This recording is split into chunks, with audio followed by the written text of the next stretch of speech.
And also the gun control issue. This relates into the gun. Why is the president so moved by these gun massacres? Because he is in the eye of the storm. There is potential violence circling him at all times. And not only do the Secret Service need to protect him from these real threats, terrorists, these kinds of things, but if Obama, the love for Obama is so great, if he had no protection, people would literally tear off his clothes like he's Justin Bieber. I mean, it's incredible to see the impact he has on people. What have I got that makes you want to love me? And you talk in the book about one member of the press, the White House press corps, who tried to get the president to open up to a sock puppet. Now, honestly, did someone actually produce a sock puppet? A hand puppet, sock puppet, however you want to call it. Yes, it was a puppet that looked like Obama.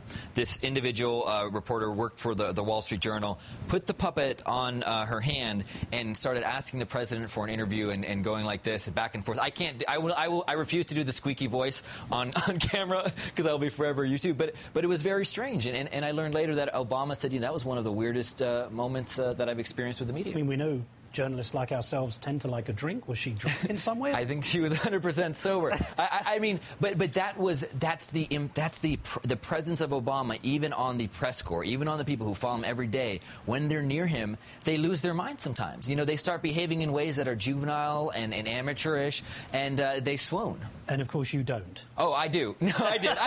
Oh, I totally. Oh man, I first met President Obama in 2006 when he was a senator. He was visiting Baghdad. I was the correspondent there. You mentioned that. I mentioned that, yeah. And of course, I got to ask my question. So of course, I have to say, well, Mr. President, this is the second time I met you.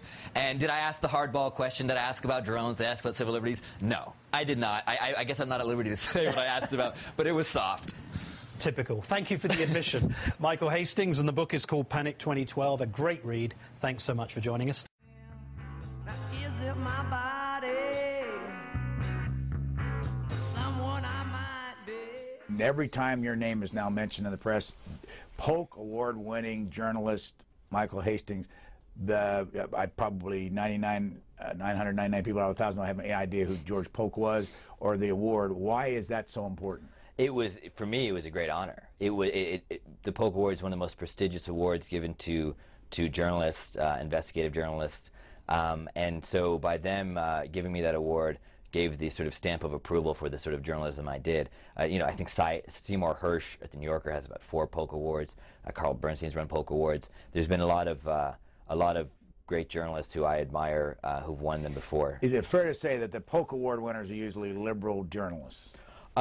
Probably. I mean, most journalists I know are liberal. Activist journalists. I mean, activist people. Would you consider yourself an activist? I think I think any journalist worth his salt has often has a real moralistic kind of righteousness to them somewhere in their soul, and I think that's we're going to protect and we talk in grand terms about ourselves of afflicting the powerful and comforting the afflicted. Something inside me, you better tell me. Most documentary makers, balance these movies with the negative as well as the positive. What are the negatives in your movie about Barack Obama? Well, I mean, the negative for me was there were too many accomplishments. I had, 17 minutes to put them all in there. But I think, come off it. You can't say that with a straight face. Come on. I'm looking at you right now with a straight face. I mean, look, the only negative about Barack Obama is there are too many positives.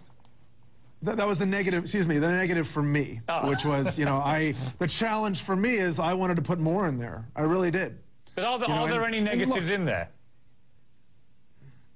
I think they're negatives in the sense that the challenges when you're trying to pass health care in a really toxic environment, they're negatives in terms of the opposition he's had, in terms of the political climate in Washington. I think that's time and time again you hear that from people who work closely with him. He says, he really ran hoping to change the political climate in Washington, and that hasn't changed. And he's he's wanted to bring people together. He's wanted to compromise. He's wanted to, bring people together to make tough decisions. I say that in the movie, and he hasn't had another side working with him. But where do you find fault in him, personally?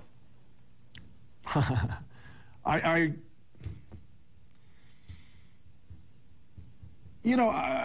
don't. I don't, frankly. I mean, He's a perfect I'm human being? Well, no. But I'm really quite in awe of him as a leader in the choices he's made. I mean, the reason I'm only asking because you are a well-known documentary maker, and this would be the first movie I guess you've made where it's all completely positive, and even you personally don't see any negative at all to the guy. Do you think you were the right guy to make this? I mean, are you dispassionate enough to do a Barack Obama video? But Piers, you haven't seen the movie. You've only seen the trailer. How do you know it's not? Well, I've only asked you to list any negatives. And you said the only negative was you couldn't put enough positives in. Well, that's true. That's true. How much did it cost, and who paid?